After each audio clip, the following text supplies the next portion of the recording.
Franchement, est-ce que le Portugal n'est pas pour l'instant une des équipes les plus sensationnelles de l'Euro? Bah, le premier match, c'était pas. Disons qu'ils ont dominé contre la. Vas-y, République cache la tchèque. joie. Non, non, non. Bah, dis-nous que t'es sur le content, match- quoi. Oui, non, mais sur le match de soir. Et vous, les mecs, vous marquez des buts avec des vrais buts. C'est pas comme la France, tu vois. Enfin, on en parle du deuxième, des vrais buts. On a 2 CSC depuis le début de la compète, hein, quand même. Hein. Enfin, ils sont assez vernis là-dessus aussi, quand même, les Portugais. Mais non, il y a une vraie maîtrise. Nico, il démarre doucement l'Euro. tu vois, Ouais, non, mais moi j'y vais crescendo. Voilà. Je me souviens-toi. T'étais Non, mais stressé, les enflammades, on en a eu. T'étais Non, stressé encore non, aujourd'hui? Non, non. Autant la République tchèque un peu. Non, parce qu'il y avait le retour du 4-3-3 qui, moi, m'allait pas mal, même si j'avais une petite crainte par rapport à Pep en me disant est-ce que sur cette défense à 3, ça allait tenir. Le fait que Palhinha ait été titularisé, ça, c'est un peu rassurant parce qu'il a cette tendance à redescendre. Et encore pas forcément toujours, parce que c'est ça qui est assez fou. Moi, je me disais avec Palhinha, il va y avoir une fausse défense à 3, tu vois, en phase défensive. Et au final, c'est souvent Vitinha comme au PSG, comme sur le premier match face à la République tchèque, qui a quasiment le rôle de 6 alors qu'il y avait Palhinha. Pourquoi Palhinha il sera à la mi-temps? Parce qu'il a un jaune comme Raphaël Léon. Alors lui d'ailleurs, Léon, ça, alors lui c'est le joueur qui est dans le genre de la presse depuis ce soir. Normal. Le mec sur 2 matchs, il prend 2 jaunes pour simulation. Oui. Il fait à chaque fois une mi-temps sur 2. Bah là, il est sorti à la mi-temps, donc forcément. Je suis Ouais, pas c'est pas malin du tout. Je suis pas sûr que ce soit un très très grand malin de toute façon. Ça reste un joueur pas très intelligent. Ouais, Ouais. ça Même dans reste son un jeu. joueur qui dans son jeu montre souvent des limites dans la réflexion et surtout dans les choix qu'il peut faire, même si techniquement ça reste un joueur qui est capable, notamment grâce à sa vitesse aussi, de faire la différence. Mais c'est vrai que le Portugal c'est quand même rassurant parce que c'est une équipe qui a passé sa phase de poule de façon merveilleuse. Hein. C'est quand même pas toujours le cas. Imperfect. Ouais. Voilà, ils ont fait un perfect. C'est peut-être la première fois parce que souvent ils galèrent quand même. Ils vont souvent. Bon, là, les dernières compètes, ça a été, mais là, quand même, il y a des traumatismes toujours. Ouais, 10 sur 10, c'est beau. Ouais.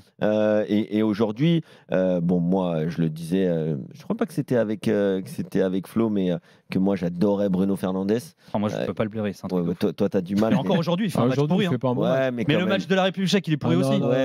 Il est pourri, mais il joue quand même 90 minutes. Ouais, mais c'est un problème d'ailleurs. Je vais vous donner une stat. Vous savez que le joueur dans la planète. Pourri, t'abuses quand même. Non, mais il est pourri, t'exagères. C'est vrai, j'exagère. Je fais exprès, je te provoque. Façon de parler. Non, mais disons que je trouve pourri quand même. Non, mais surtout, aujourd'hui, il est pas bon. Enfin, non, mais il est pas non plus. Tu sais que c'est le joueur au monde qui compte le plus de minutes sur la saison. Mais au monde, hein. C'est-à-dire, pour ça qu'il mais tout championnat confondu. Il est devant un joueur. Daniel Riolo te dirait qu'un bon joueur, c'est d'abord un mec qui joue.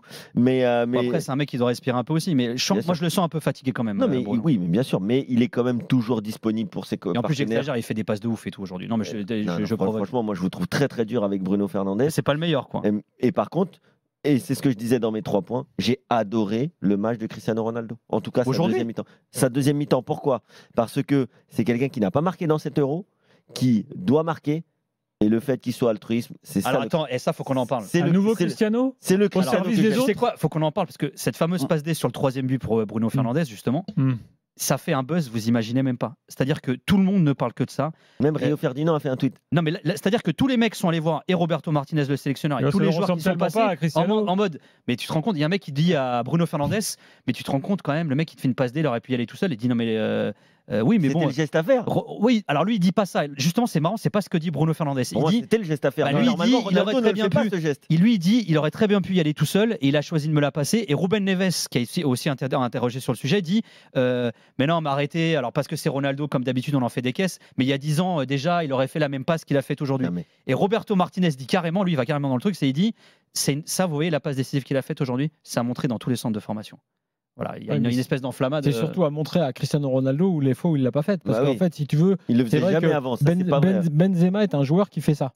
Qui a toujours fait ça. Il a toujours passé quand il fallait passer, tiré quand il fallait tirer. Mais il y a des joueurs comme lui ou comme d'autres, comme d'autres attaquants qui ne font pas ça. Tu vois, aujourd'hui, Trossard, par exemple, fait l'inverse de ce qu'il doit faire.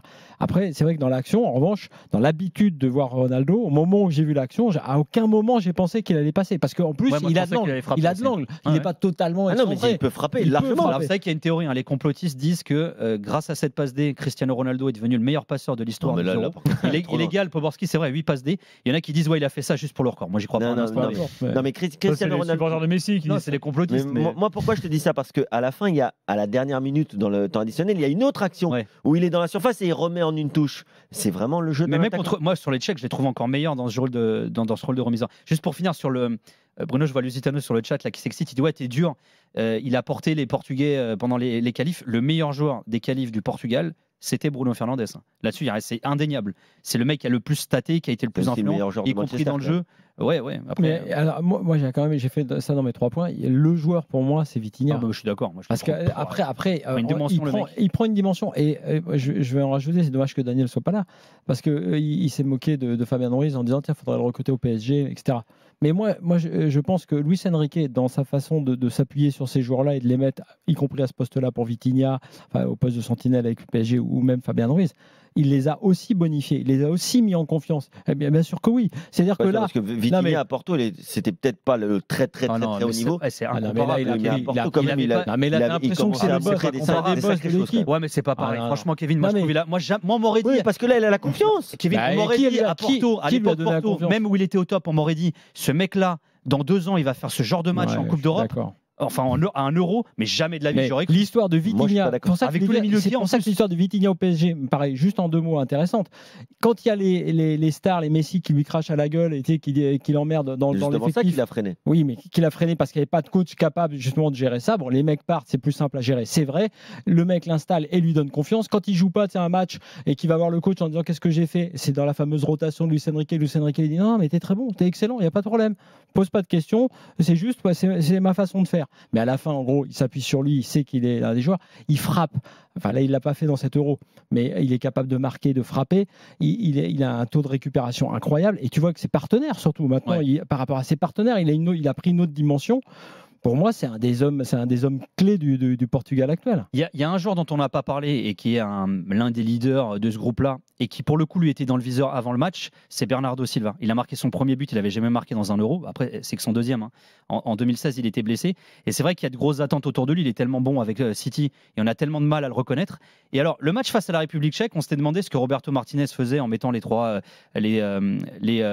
latéraux, Dalot, Cancelo et Nuno Mendes.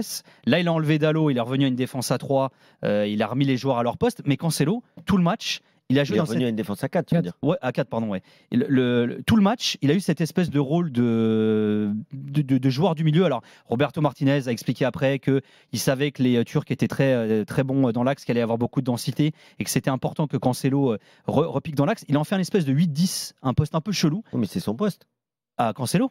Ah non, je crois que tu parlais de Bernardo. Non, et justement, et Bernardo, en revanche, il reste tout le temps collé à la ligne. Et bon, ça ne l'a pas empêché de marquer, mais il a inventé un truc là avec Cancelo. Toi, tu préfères les 2 matchs de Bernardo ou de Bruno Fernandes? Et moi, je préférais avoir Bernardo à la place de Bruno Fernandes. Je pense que les deux. Bien sûr que si. Moi, les deux comme ça, c'est bien. Je pense que les 2 déceptions sur les 2 matchs, ce sont ces 2 joueurs-là, avec Bernardo Silva et Fernandes. Bernardo n'est pas décevant aujourd'hui. Et Bernardo Silva, aujourd'hui, c'est mieux, mais moi, je ne suis pas totalement convaincu par Bernardo Silva. Avant de parler de la Turquie, on a Nico Villas avec nous. La dernière fois que Nico a fait un Euro où il était le spécialiste portugais, il a gagné l'Euro.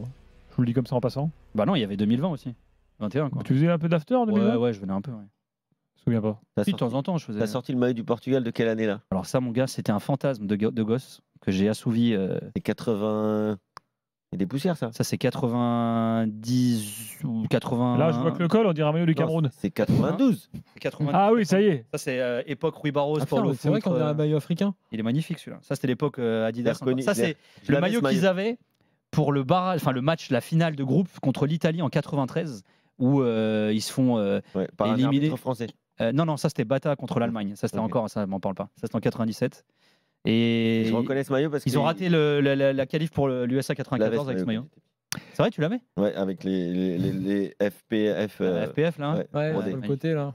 Sur le col. Le Portugal qui est sûr d'être premier de la poule d'ailleurs. Donc dernier match totalement pour du beurre contre la Géorgie. Et c'est important pour la France parce que c'est le deuxième de cette poule qui affrontera les Bleus si la France est première de son groupe. Donc voilà les gars, si la Géorgie bat le Portugal par exemple, on pourrait avoir un France-Géorgie. Avec Willy Sagnol contre la France, c'est beau, non? Mais bon. En tout cas, il va faire tourner, il l'a annoncé. Bah oui, normal. Mais tu sais qu'il y a des problèmes de riches. On dit les coiffeurs au Portugal? Non, mais je pense pas qu'on les appelle pas du tout comme ça. Mais non, c'est. Non, on dit souvent équipe B, tout simplement. Et d'ailleurs, c'est marrant parce qu'en 2000. Le Portugal était déjà qualifié, c'était le groupe de la mort. Il y avait la Roumanie, l'Allemagne, et ils étaient déjà qualifiés avant le dernier match. Et c'est le fameux match où Sergio Conceição avait mis un triplé contre l'Allemagne. Il avait mis l'équipe B et C à l'époque, Antonio Oliveira. Et puis Kahn avait démonté d'ailleurs Sergio Conceição après le match. Et là, il y a le fils qui joue du coup, le fils Sergio qui avait marqué face aux Tchèques. Et donc, alors, est-ce que Jean-Félix va jouer? Parce que ça, pareil, c'est mini psychodrame au Portugal. Il n'a pas joué une minute, alors qu'en phase de qualif, il jouait, alors qu'en club, il n'était pas forcément hyper régulier non plus. Mais il a des problèmes de riche, Roberto. Pas forcément très bon, mais il marque quand il rentre souvent. Jean-Félix, ouais. Et juste un mot sur ce groupe, puisque c'est l'adversaire de la France, ça donne un autre relief aussi à la première place de la France, parce que très honnêtement... Si la France est première, justement, c'est pour ça que l'importance d'être premier, je veux dire, c'est pas forcément évident partout, parce que quand même, en dehors du Portugal, donc qui sera forcément premier, Turquie, République tchèque, Géorgie, de tout ce que j'ai vu, ok, il y a de la qualité et tout, mais c'est pas un groupe incroyable, quoi. Enfin, tu vois, pour la France. Non, après, si tu es deuxième, tu prends le deuxième du groupe de la Belgique. Pas non plus le groupe. Ouais, c'est ça. C'est plutôt tu vas te taper la Belgique. Possible. Bon. Youssouf Tchalitchela, journaliste franco-turc. Youssouf, bonsoir. Bonsoir Gilbert. Bonsoir. Merci d'avoir patienté. Salut Youssouf. Salut Kevin. Salut. Et les mecs, on a été tellement mauvais. Vous avez même parlé du maillot de Nicolas avant de venir à la Turquie. C'est un truc de ouf. On voulait pas t'humilier. J'attends que tu envoies un maillot du Fener, floqué Mourinho, par contre. Ouais, j'espère bien. Peut-être Joao Félix aussi, on ne sait pas. Ah oui, c'est vrai que c'est l'une des rumeurs d'ailleurs. On parlait du grand club de Lusitano Samor, mais Youssouf a joué au Lusitano Samor. Ça, tu le savais pas. Et je tiens à confirmer que c'est bien le plus grand club portugais en dehors du Portugal. Merci. Je suis du même avis que Kevin. Voilà. Et j'ai eu l'honneur de porter ce maillot et j'adore ce club. Donc voilà quoi. Bon, mais la Turquie a perdu aujourd'hui, mais enfin, moi, ils vont se qualifier, les Turcs, là. Dernier match contre la République tchèque. Moi, je sais pas, c'est pas mal quand même dans l'Euro, là. J'ai essayé de changer le sujet, mais vu que tu vas en parler, ouais, il n'y a pas de problème. Mais les mecs, vous avez parlé du Portugal, vous avez fait des analyses, etc. C'était très bien à écouter, mais pas d'adversaire en face. Donc, ils ont joué tout seuls. Il n'y avait pas de match pour nous. Donc, un très mauvais match, une rotation tellement débile de Montella. Il met un attaquant de pointe alors qu'il n'est pas un attaquant de pointe. C'est un joueur, c'est un ailier. Et il fait reposer Arda Güler en soi-disant qu'il a un risque de blessure. Il le fait jouer les 30 dernières minutes, alors que c'est tellement stupide. S'il y a des risques, pourquoi tu le fais jouer? La défense, elle est tellement nulle. La défense, c'était catastrophique, Youssouf. Ouais. C'était incroyable. C'est handisport. Mais pourquoi Demiral, il ne joue pas titulaire? Il a été physiquement bien en deçà depuis qu'il est en Arabie Saoudite. Donc là, il a du mal à courir. C'est pour ça qu'il ne joue pas. Et puis, le Portugal a tellement bien occupé la largeur, tellement bien joué que vous avez fait tout ce que vous vouliez, quoi. Donc on a été tellement nuls. Non, on te demandait, Youssouf, pourquoi est-ce qu'il a expliqué pourquoi il a autant changé les joueurs? Le truc, c'est que le gardien était blessé, donc il a changé le gardien.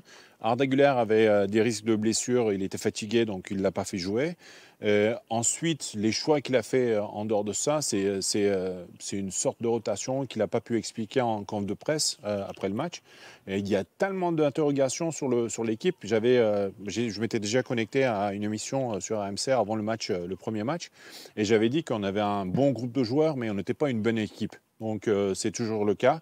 Je pense qu'il y a un bon groupe de joueurs avec beaucoup de qualité, avec des très très bons joueurs, surtout les jeunes, mais on n'est pas une bonne équipe. Donc ça s'est vu contre la Géorgie. Est-ce que dans cette rotation, excuse-moi de te couper, est-ce que dans cette rotation, il n'y a pas quelque part l'idée d'enjamber ce match un peu? C'est-à-dire que finalement, la Turquie gagne le premier. Non, mais je dis pas que tu vas pas le jouer du tout. Mais est-ce que quelque part pour lui, tu vois, Arda Güler, pas titulaire, il va effectivement peut-être pas le cramer contre le Portugal. Tu as déjà une victoire. Dans cet Euro, tu passes en étant meilleur troisième. Tes deux matchs à toi, la Turquie, c'est le premier et le troisième. C'est ça ta division. Ouais, mais passer un match sans l'avoir joué, c'est stupide, tu vois. Tu peux laisser le ballon au Portugal, tu peux ne pas jouer ou alors faire l'impasse sur le match. Ok, mais joue avec des joueurs qui sont capables de défendre. On a mis 2 milieux de terrain qui sont offensifs, Çalhanoğlu et Orkun, alors qu'on avait des milieux défensifs qui pouvaient jouer. Pourquoi on n'a pas joué avec des milieux défensifs si on laissait le ballon au Portugal, qu'on allait tendre au milieu de terrain pour qu'ils viennent attaquer? C'est tellement stupide. Le plan de jeu était tellement stupide et tellement facile pour les Portugais qu'il n'y avait pas match, quoi. Mais Youssouf, toi, tu trouves pas que jusqu'au deuxième but, donc franchement, je pense que c'est l'un des buts les plus gags de l'histoire d'un Euro, voire même d'une Coupe du Monde, il est incroyable. Mais moi, je trouve que jusqu'à ce moment-là, les Turcs, ils se créent 2-3 occasions, les Portugais défendent en reculant. Youssouf est dur quand même. Ouais, disons que jusqu'au deuxième but, moi je trouve qu'il y avait quand même, il y avait quelque chose. On dirait qu'ils ont accusé le coup après ce deuxième but, mais jusque-là, finalement, ça allait, quoi, non? Je sais que vous êtes gentil pour que je revienne encore à l'émission dans le Vu que futur. vous allez voir France-Turquie en 8e. Non, mais moi, je suis assez. Non, j'espère que non. Non, mais je pense que vous avez été faible, Youssouf, dans la qualité, dans la tactique, et surtout dans le choix des joueurs qui a été fait. Mais si tu regardes les stats, effectivement, ça va dans le sens de ce que dit Nico. Moi, j'étais un peu surpris aussi par ça à la fin. Sur les tirs, tu vois, 12 tirs à 11 pour le Portugal. 2-3 belles occasions. 3 tirs cadrés chacun. Tu vois, c'est pas totalement ça. Bon, 56-44 en position pour le Portugal. C'est vrai que c'est un peu trompeur par rapport à ça. Je suis d'accord avec toi, c'est très décevant, le match de la Turquie. Mais c'est peut-être pas aussi cataclysmique que tu peux le dire. Je pense que le choix des joueurs est peut-être tout simplement à la base de ce qui s'est passé. Ouais, quoi. et puis il y a eu aussi les événements qui ont fait, quand tu prends un but aussitôt, derrière tu essaies de revenir dans le match, boum, tu prends deuxième coup sur la tête, ou plutôt comme dirait coach Courbis, un coup de marteau sur une bosse, et ça fait encore plus mal. Et derrière, bon, ils n'arrivent jamais à revenir dans le match. Les Portugais ont plutôt bien maîtrisé. Ils marquent en plus un troisième but en seconde mi-temps, mais en plus à la 56e. Donc vraiment au pire moment où tu n'auras même pas d'espoir, il te reste 30 minutes tu n'as plus que tes yeux pour pleurer. Mais cette équipe turque qui avait été quand même agréablement intéressante dans ce premier match, j'espère qu'elle va se réveiller, et surtout que l'énorme Arda Güler va pouvoir enchanter cet Euro une nouvelle fois et qualifier son équipe pour les huitièmes. Ce qui m'inquiète, moi, pour le coup, ce que je disais tout à l'heure, je fais la même analyse que pour tous les matchs quasiment, je regarde quand même l'assise défensive. La façon dont toute l'équipe défend, je parle des attaquants et défenseurs. C'est sûr que Selic, on a défendu là, mais on les connaît. Le deuxième et le troisième, tu as quand même deux démonstrations de ce qu'il faut pas faire. On vient de voir la Belgique, moi je connais Théat, je connais Wout Faes, on connaît Selic, je veux dire, il n'y aura pas de miracle non plus, les gars. Tu vois, faut arrêter. Tu as des joueurs de Ligue 1 qu'on critique assez souvent dans nos après-matchs de Ligue 1, tu les retrouves à l'Euro. Voilà, donc après, tu as autre chose. Tu as soit collectivement un coach et une sélection qui marche bien ensemble et qui défend bien ensemble, ça arrive, et puis après tu peux effectivement t'en sortir. Mais quand déjà c'est compliqué collectivement, tu changes ton gardien là en plus dans ce match-là, tu as pas forcément donc les individualités qu'il faut, tu prends un but très tôt, derrière là tu as mal à la tête, c'est très très compliqué. Ouais, c'est sûr. Vas-y. C'est sûr, mais il faut regarder le match de la Géorgie aussi. Ça aurait pu être 2-2 à la fin. On a eu beaucoup de chance. On a beaucoup défendu. Et comme aujourd'hui, la Géorgie a raté beaucoup d'occasions à la fin du match. Ils ont raté à la fin, mais c'est pareil. Tu regardes le nombre d'occasions et les nombres d'arrêts du gardien géorgien. Tu vois, c'est... Au niveau des stats, je suis d'accord. Mais au niveau du jeu, on voit bien qu'il y a une faiblesse. Le Portugal a accéléré, a voulu marquer, a marqué. Ils auraient pu marquer le 4e, le 5e, le 6e but aussi, s'ils voulaient. Tu vois. Donc, il n'y avait pas d'opposition au niveau du jeu, au niveau de la tactique. Je comprends, il y a des joueurs qui sont mauvais, il y a des joueurs qui sont hors de forme, ok. Mais défensivement, je pense que c'est l'une des pires équipes de l'Euro, la Turquie, jusqu'à maintenant. Non, mais il n'a pas tort, franchement. Pourquoi Demiral ne joue pas? Il est hors de forme. Depuis qu'il est en Arabie Saoudite, il est hors de forme. Et il faut dire aussi que si on ne sait pas défendre, on essaie de jouer, tu vois. C'est un choix. Si tu ne sais pas défendre comme une équipe, essaie de jouer, essaie d'avoir le ballon au moins. Mais nous, on essaie de défendre sans le savoir. Donc, il y avait des problèmes, il y avait des gros problèmes contre le Portugal. Je pense qu'ils ont fait l'impasse pour se dire, on va battre la Tchéquie. Je ne suis pas sûr. Ils ont une bonne équipe. J'ai une question pour toi. Dernière question. Pourquoi Demiral ne joue pas? Je pense qu'il est en... Attends, Gilbert, il a pas demandé encore. Je crois qu'il est hors de forme, mec. Je pense. Il y a la famille de Demiral qui a appelé. Vous pouvez pas nous lâcher les baskets. Ça m'est arrivé il y a 2 jours, ça. Youssouf, merci. Merci à vous. Bisous, Youssouf. C'est ce soir que tu auras entendu qu'il y aura France-Turquie en 8e. Voilà. Et je pense que Demiral ne jouera pas parce qu'il est hors de forme. C'est une bonne nouvelle pour Deschamps. Merci Youssouf. Alors moi, Saint-Maur-Lusitanos ou Lusitanos Saint-Maur, je sais pas. Ils sont bons, mais ils ont de l'humour en plus. Bien sûr.